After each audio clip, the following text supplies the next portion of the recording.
Despite the dramatically decreasing attendance, NFL games still go on weekly regardless if there's anyone there to see them and the protests that come with it.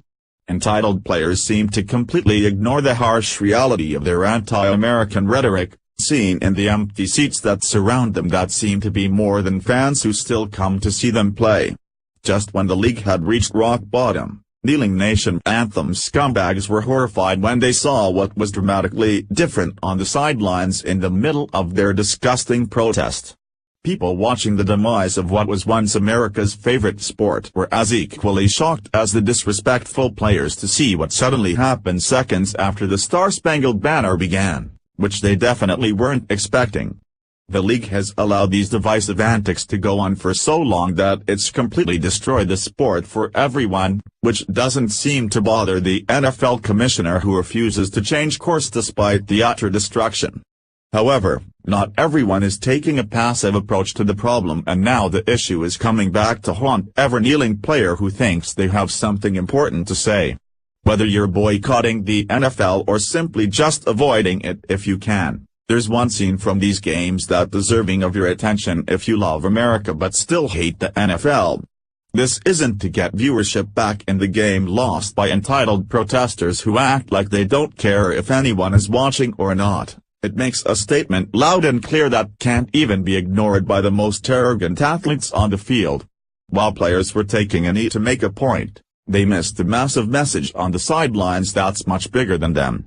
They think they have the experience to make the statement they have, at the cost of their industry, but the man who lost his legs for their right to kneel trumps their statement any day.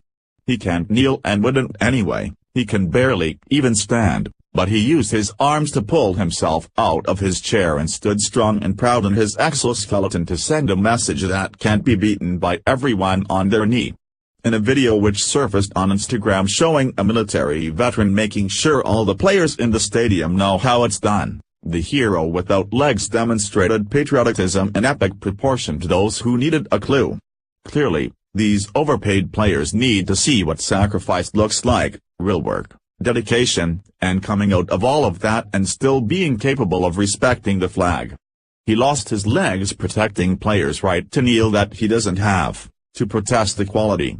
He's not equal in physical stature to those athletes with legs, but he more than makes up for their major lack of respect by earning 10 times what they're deserved, with half the body they have.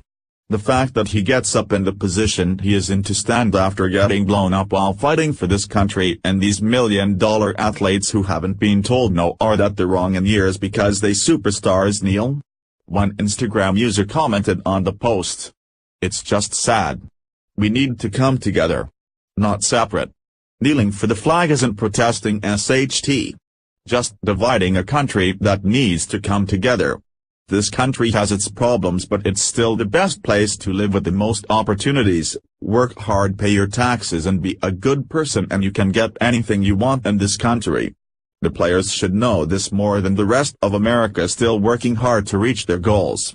These young guys in their 20s are protesting issues as if they're at some lack of advantage of anything while reaping the rewards of actual advantages most Americans, of any race, will ever experience.